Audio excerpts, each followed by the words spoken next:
Le nombre de systèmes électroniques sur les véhicules augmente. Le nombre d'informations à échanger augmente aussi. Le nombre de liaisons nécessaires à ces échanges s'accroît également. Le multiplexage permet de transférer de multiples informations sur une même liaison électrique. Le réseau électrique du multiplexage, appelé bus, est composé de deux fils nommés H et L. Ces deux fils sont torsadés, comme l'indique ce symbole, pour éviter l'apparition de parasites. Les mêmes signaux électriques sont transmis sur les deux fils, mais à l'inverse. Sur le réseau multiplexé, la communication est multidirectionnelle. Le protocole de communication utilisé sur les véhicules Renault est le CAN. Tous les calculateurs sont émetteurs et récepteurs. Les informations échangées sont émises périodiquement ou lors d'un événement.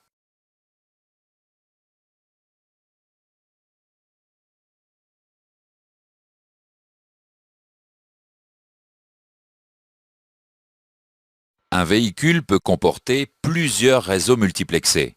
Un réseau principal, sur lequel sont connectés la majorité des calculateurs du véhicule, et des réseaux dits privatifs qui ne concernent que certains calculateurs.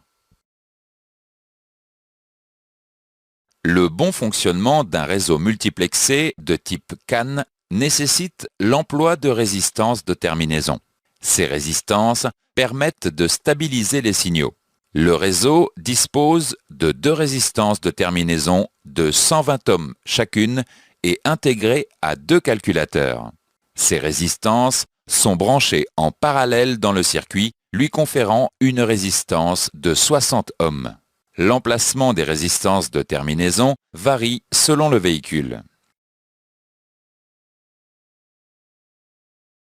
À la sélection d'un véhicule disposant d'un réseau multiplexé, l'outil de diagnostic impose un contrôle de ce réseau. L'impossibilité de mener à bien ce contrôle indique la présence d'un problème électrique grave. À l'issue du contrôle du réseau multiplexé, l'outil de diagnostic indique les anomalies détectées sur un diagramme. Sur certains véhicules, l'outil de diagnostic interroge les calculateurs reliés par la ligne de diagnostic K. Les calculateurs échangent entre eux des signaux tests sur le réseau multiplexé. Les calculateurs envoient ensuite leurs résultats à l'outil de diagnostic par la ligne de diagnostic K. L'outil de diagnostic affiche les résultats des contrôles sur différents écrans. Sur les véhicules où le réseau multiplexé est relié à la prise diagnostic, l'outil de diagnostic interroge directement les calculateurs. Si certains calculateurs ne répondent pas, il en déduit une défaillance. Certains calculateurs ne sont pas diagnosticables. Tous les véhicules ne disposent pas de l'ensemble des calculateurs. La liste des calculateurs présents est mémorisée dans deux calculateurs. Ces calculateurs peuvent être différents suivant le véhicule. La configuration s'effectue à l'aide de l'outil de diagnostic. Une mauvaise configuration provoque des erreurs de diagnostic, mais pas de dysfonctionnement du véhicule. La réparation du réseau multiplexé est possible en suivant les méthodes de la documentation technique. Le réseau multiplexé est très sensible à la qualité des connexions et à la longueur des fils. Faisons maintenant quelques exercices avant de continuer. Quel élément assure le bon fonctionnement d'un réseau multiplexé? Quelle est la conséquence d'une mauvaise configuration d'un réseau multiplexé? Dans ce chapitre, nous avons vu les points suivants. Le multiplexage permet de transférer de multiples informations sur une même liaison électrique.